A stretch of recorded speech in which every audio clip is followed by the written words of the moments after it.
पहले हमारे fire arm cases कम आते थे, लेकिन अब फायर आर्म का चलन काफ़ी बढ़ा हुआ है। ज़्यादातर देसी कट्टे से काफ़ी ज़्यादा क्राइम करने लग रहे हैं। अगर हम ढंग से काम करें तो फोरेंसिक मेडिसिन का रोल बहुत इम्पोर्टेंट है। हम पुलिस वालों को वहाँ जा कर के, मैं हरियाणा पुलिस एकेडमी में उनको लेक्चर भी देते हैं, तो सबसे इम्पोर्टेंट होता है कि पुलिस वाले जब सीन ऑफ क्राइम पे जाते हैं तो उसको बड़ा इम्पोर्टेंट ढंग से हैंडल करना चाहिए। एक तो इसमें ये है कि जो पुलिस को क्राइम सॉल्व करने में आजकल जो मोबाइल हैं वो बहुत हेल्प करने लग रहा है। और जो क्राइम का पैटर्न, पहले हमारे फायर आर्म केसेस कम आते थे, लेकिन अब फायर आर्म का चलन काफ़ी बढ़ा हुआ है। ज़्यादातर देसी कट्टे से काफ़ी ज़्यादा क्राइम करने लग रहे हैं। खासकर ये जो गैंगस्टर वो हैं, वो तो ज़्यादातर ये फायर आर्म को ही यूज़ कर रहे हैं।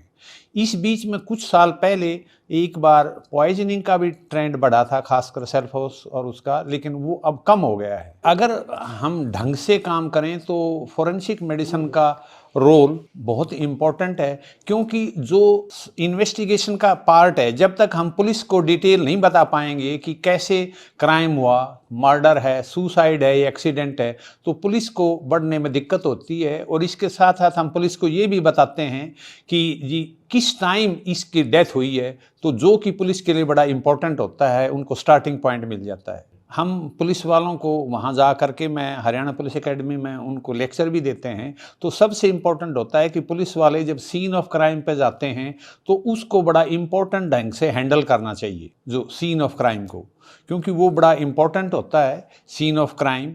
और अगर जहाँ पे भी उनको डॉक्टर की अगर ज़रूरत पड़ती है सीन ऑफ क्राइम पे जाने के लिए, तो हम उनकी पूरी सहायता करते हैं और हम जाते हैं। काफ़ी केसेस में सीन ऑफ क्राइम पे जा कर के भी हम उनको डिटेल बताते हैं कि किस ढंग से ये क्राइम हुआ है। जो 2007-8 में हमने हिसार के केसेस जो किए थे फैब्रिकेटेड इंजरीज के, जिसमें कि 89 केसेस थे और उसमें 28 सरकारी डॉक्टर और 22 प्राइवेट डॉक्टर्स इन्वॉल्व थे, जिसको कि नाम दिया गया था असली नोट नकली चोट।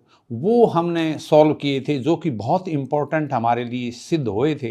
हमने 9 डॉक्टरों के बोर्ड ने की थी, जिसका कि मैं चेयरमैन था। उसमें एक्चुअली क्या था कि डॉक्टर और पुलिस मिल करके ना किसी भी उसको जो है उसके सिर की चोट को वो ग्रीवेश या डेंजरस डिक्लेयर कराते थे और ऑपरेशन करके ना उसको हड्डी को निकाल देते थे और उसको डेंजरस डिक्लेयर करा देते थे। जो नेपाली युवती का था, उसके अंदर पुलिस को बड़ी मुश्किल हो रही थी कि कितने आदमी वो उसमें इन्वॉल्व हैं और कैसे किया है। तो हमने उसका डिटेल पोस्टमार्टम करके उनको ये बताया कि इसमें इतने गैंग रेप में शामिल हो सकते हैं।